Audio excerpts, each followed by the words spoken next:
Exercise 5.1 chapter 5 lines and angles. Question number 9, AOB is a straight line, find the measure of angle AOC। Angle AOC का measure निकालना है। जो ये angle BOC 50 degree के बराबर दिया हुआ है। लो देखो ये एंगल 50 डिग्री है और ये दोनों एंगल AOC और एंगल BOC है, एडजेसेंट एंगल्स भी और लीनियर पेयर भी बना रहे हैं। लीनियर पेयर कैसे पता चलता है? ये लाइन स्ट्रेट जाएगी और इसमें ये भुजा कॉमन है और ये लाइन स्ट्रेट होनी चाहिए, तो ये बन जाता है linear pair. These angles are also supplementary और एडजेसेंट है, इसका नाम हमने क्या रखा हुआ? Linear pair. Angle AOC plus angle BOC किसके बराबर है? 180 डिग्री। इतना रीजन लिखना जरूरी है। They form linear pair. Angle BOC का पता ही है 50 डिग्री है। Angle AOC equal to 180 degree. 50 degree दूसरी तरफ ले जाओ, माइनस बन जाएगा, सब्ट्रैक्ट कर दो, एंगल AOC आ गया 130 डिग्री। तो ये एंगल आ गया 130 डिग्री के बराबर। Question number 10, in the given figure MON, figure दी हुई है, ये स्ट्रेट लाइन है। एंगल MOP पता करना और एंगल NOP, ये दोनों एंगल हमने ढूंढने हैं। जी हाँ, x प्लस 20 डिग्री है, जे x प्लस 40 डिग्री दिया है। x की वैल्यू पहले ढूंढ लेते हैं। तो ये दोनों एंगल है, ये एडजेसेंट है और सप्लीमेंट्री भी है। दे फॉर्म लीनियर पेयर क्योंकि ये लाइन स्ट्रेट लाइन है। Angle MOP plus angle NOP equal to 180 degree है। ये रीज़न लिखना बहुत इंपॉर्टेंट है। लीनियर पेयर बना रहे हैं ये दोनों एंगल्स, उन इनकी वैल्यू पुट कर देते हैं। x प्लस 20 डिग्री, NOP है x plus 40 degree equal to 180 degree. x plus x 2x, 40 plus 20 60 degree equal to 180 degree. 60 degree दूसरी तरफ ले जाओ, माइनस हो जाएगा, ये बन गया 120 डिग्री। 2 को नीचे ले जाओ, इसको काट दो 60 डिग्री। तो एंगल MOP ये निकालना है। x प्लस 20 डिग्री, x की वैल्यू पुट कर दो, 60 प्लस 20 ये बन गया 80 degree. Angle NOP is equal to x plus 40 degree, ये 60 प्लस 40 कितना बन गया? 100 डिग्री।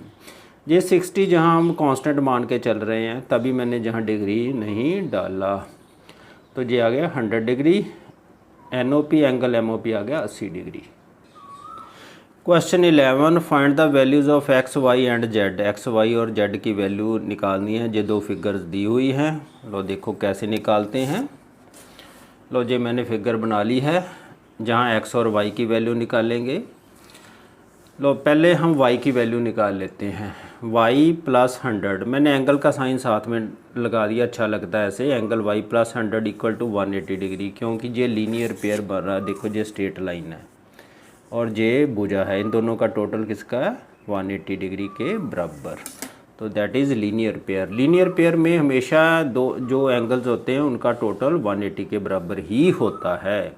अब 100 दूसरी तरफ ले जाओ, सब्ट्रैक्ट कर दो, एंगल y आ गया 80 डिग्री। अब एंगल y हमें पता चल गया, तो ये एंगल y आ गया 80 डिग्री। एक मेथड और है, मैं जहाँ और भी डाला हुआ है।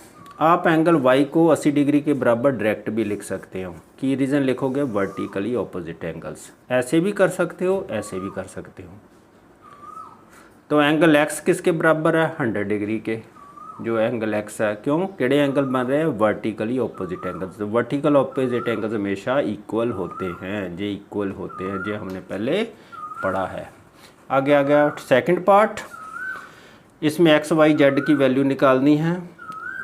जहाँ पहले हमें लीनियर पेयर निकालना पड़ेगा। x की वैल्यू निकाल लो चाहे y की। देखो लीनियर पेयर दो तरफ से लग जाता है, इधर लगा लो। x प्लस 60 180 हो सकता है, पहले x निकाल लो, चाहे ऐसे निकाल लो। y plus 60 is equal to 180, ऐसे इधर भी लीनियर पेयर लग जाएगा। मैंने इधर लीनियर पेयर लगाया है इन दोनों एंगल्स में। Angle x plus angle 60 degree equal to 180 degree. दे इन दोनों का कोण का जोड़ 180। की रीज़न लिखना? Linear pair. 60 डिग्री दूसरी तरफ ले जाओ, एंगल x आ गया 180 माइनस 60 इक्वल टू 120 डिग्री। लो एंगल x का पता चल गया, ये आ गया 120। और एंगल y एंगल x के बराबर है, क्यों? वर्टिकली ऑपोजिट एंगल्स, जो एक दूसरे के ऑपोजिट हैं, ये बराबर होते हैं, हमें पता है। तो एंगल y किसके बराबर आ गया? 120 डिग्री। क्यों? बिकॉज एंगल x हमने कितना निकाला हुआ है? 120 डिग्री। या ऊपर निकाला। अगे एंगल जेड 60 डिग्री है, क्योंकि 60 डिग्री ये भी किहड़ा है reason vertically opposite angle 60 degree हमें दिया हुआ है। आगे आ गया क्वेश्चन नंबर 12 फर्स्ट पार्ट। ये क्वेश्चन नंबर 12 है, इसमें दो फिगर्स दी है, इसमें एंगल एक्स वाई जेड और पी निकालने। इसमें एक्स वाई जेड है और इसमें पी है। जहाँ कैपिटल पी डाली थी मैंने ठीक कर दिया, इसको स्मॉल पी डाल लेना आपने, क्योंकि जहाँ स्मॉल पी लिखी हुई है। लो एक्स वाई जेड और पी इसमें निकालेंगे दोनों फिगरों में। लो देखो कैसे निकालते हैं। लो फर्स्ट पार्ट ज़रा ध्यान से देखो, पहले एंगल एक्स निकाल लेते हैं, आसान हो जाएगा काम हमारा। 45 डिग्री एक्स डिग्री और 35 डिग्री, एक्स 45 एंड 35 डिग्री, ये तीनों स्ट्रेट एंगल बना रहे हैं। देखो कैसे, ये देखो, क्योंकि इन तीनों का टोटल कितना होगा 180 डिग्री के। देख लो ये स्ट्रेट एंगल है, सीधी रेखा में है। मैं लिखता था form straight angle, angle x 35 degree और 45 फॉर्म स्ट्रेट एंगल। इन तीनों एंगल का टोटल हो गया 180 डिग्री, जहाँ एक्स की वैल्यू निकाल लेते हैं। इन दोनों का टोटल 80 इक्वल टू 180, 80 दूसरी तरफ ले जाओ, ये 180 माइनस 80 सब्ट्रैक्ट करो, 100 डिग्री आ गया। लो एंगल एक्स आ गया 100 डिग्री के बराबर, ये पता चल गया। अब जो एंगल वाई है ज़रा ध्यान से देखो जी, 45 डिग्री के बराबर है। की रीज़न है वर्टिकली ऑपोजिट एंगल्स, तो जहाँ रीज़न लिख दो वर्टिकली ऑपोजिट एंगल्स। अब angle Z plus angle Y, ये दोनों एंगल ये लीनियर पेयर बना रहे हैं। कैसे, लो देख लो, ये स्ट्रेट लाइन है, तो ये एक भुजा है, इन दोनों का कोनों का total these are adjacent angles और 180 डिग्री के बराबर होगा। Angle Z plus angle Y equal to 180 degree, इतने लिख दो लीनियर पेयर। वाई की वैल्यू पुट कर दो, जो निकालियो, ये 45 degree equal to 180 degree, 45 degree दूसरी तरफ ले जाओ, एंगल जेड आ गया 135 डिग्री के बराबर।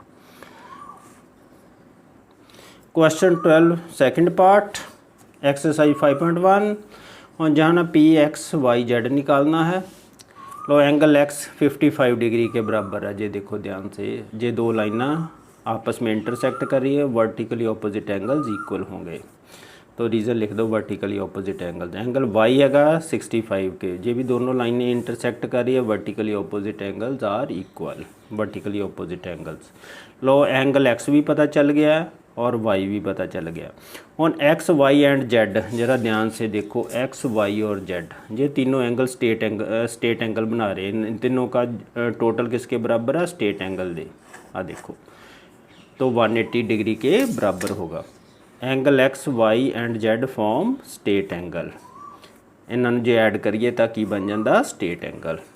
तो वैल्यू पुट कर दो, एक्स 55 डिग्री, वाई है 65 डिग्री, जेड की वैल्यू हमने ढूंढनी है इक्वल टू 180। इन दोनों को ऐड करो, ये बन गया 120 degree plus angle Z equal to 120, 120 दूसरी तरफ ले जाओ, सब्ट्रैक्ट कर लो 180 में माइनस 120, 60 डिग्री आ गया। एंगल जेड का पता चल गया, ये कितना आ गया 60 डिग्री। और एंगल पी एंगल जेड के बराबर है, क्यों, ये दोनों लाइनें इंटरसेक्ट कर रही है, तो वर्टिकली ऑपोजिट एंगल इक्वल हो गए। एंगल पी आ गया एंगल जेड के बराबर, वर्टिकली ऑपोजिट एंगल पी कितने बराबर आ गया 60 डिग्री के बराबर, because angle Z equal to 60 degree, ये हमने जहाँ कैलकुलेट किया है। लो सारे एंगल पता चल गए, एक्स भी पता चल गया, वाई भी पता चल गया, जेड हमने जहाँ से निकाल लिया, पी जे निकाल लिया हमने 60 degree. Question number 13 multiple choice question. If two angles are complement then their sum of their measure कितना होता है 90 डिग्री, 90 बी पर टिक लगा लो। Second part, two angles are called dash if their measure is कितना लिखा हुआ है 180 डिग्री लिखा हुआ है, जहाँ 180 डिग्री, तो क्या लिखेंगे सप्लीमेंट्री। सप्लीमेंट्री एंगल्स का टोटल 180 होता है। If two adjacent angles are supplementary than they form की बनाते हैं, जे सप्ली एडजेसेंट भी है सप्लीमेंट्री हो की बनाते हैं लीनियर पेयर, तो सी पर टिक लगा लो। If two lines intersect at a point then the vertically opposite angles are equal, A पे टिक लगा लो।